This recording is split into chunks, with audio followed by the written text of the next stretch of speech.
100% common পাবে, 100% common পাবে, 100% common পাবে। ছাত্রছাত্রীরা কেমন আছো? আশা করি ভালো আছো। আমিও ভালো আছি। মাধ্যমিক ছাত্রছাত্রীদের জন্য নিয়ে এলাম জিওগ্রাফি 5 মার্কসের সাজেশন। তোমরা যদি এই সাজেশনগুলো করো অবশ্যই 100% কমন পাবে, 100% কমন পাবে, 100% কমন পাবে। অতএব তোমরা চেষ্টা করবে এই সমস্ত কোশ্চেনগুলি করা। ভূগোলের বিভিন্ন চ্যাপ্টার থেকে যেগুলি ইম্পর্টেন্ট কোশ্চেন এই 2026 সালের মাধ্যমিক পরীক্ষা, সেই অনুসারে কোশ্চেনগুলি তৈরি করা হয়েছে।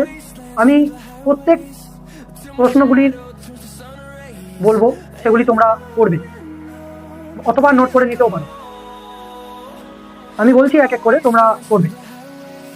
সমুদ্র স্রোতের প্রভাব বা সমুদ্র স্রোতের সৃষ্টির কারণ চিত্র সহ আলোচনা করো। এই থেকে সমুদ্র স্রোতের প্রভাব এটাও পড়তে পারে, সমুদ্র সৃষ্টির কারণ এটাও পড়তে পারে। 2 নাম্বার, বায়ুমণ্ডলের উষ্ণতার তারতম্যের প্রধান 3টি কারণ চিত্র সহ ব্যাখ্যা করো। পৃথিবীর নিয়ত বায়ু প্রবাহগুলির উৎপত্তি ও গতিপথ চিত্র সহ ব্যাখ্যা করো। তৈলক্ষেপ বৃষ্টিপাত ও পরিচলন বৃষ্টিপাত কিভাবে সংঘটিত হয় তা চিত্র সহ আলোচনা করো। বায়ুর ক্ষয়কার্য, নদীর ক্ষয়কার্য, নদীর মধ্যপ্রবাহের বায়ু ও জলধারার মিলিত কার্য দ্বারা সৃষ্টি 2টি অথবা 3টি ভূমিরূপের চিত্র সহ উৎপত্তি ব্যাখ্যা করো। পূর্ব ও মধ্য ভারতের লৌহ ইস্পাত শিল্প গড়ে ওঠার কারণ। পৃথিবীর উপর পৃষ্ঠ উষ্ণায়নের প্রভাব লেখো।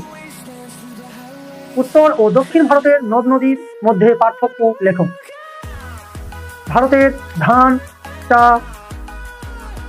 এই দুটি তোমরা এখানে দুটি করে নেবে, ধান অথবা চা যে কোনো একটা পড়বে, দুটোই ইম্পর্টেন্ট, তার মধ্যে একটা পড়বে। ধান অথবা চা চাষের অনুকূল ভৌগোলিক পরিবেশের বিবরণ দাও। ভারতের জনসংখ্যা বন্টনের তারতম্যের 5টি কারণ আলোচনা করো। পেট্রো রসায়ন শিল্প গড়ে ওঠার কারণগুলি লেখো। এখানের মধ্যে যেগুলি বেশি ইম্পর্টেন্ট সেগুলো আমি আরেকবার বলে দিচ্ছি।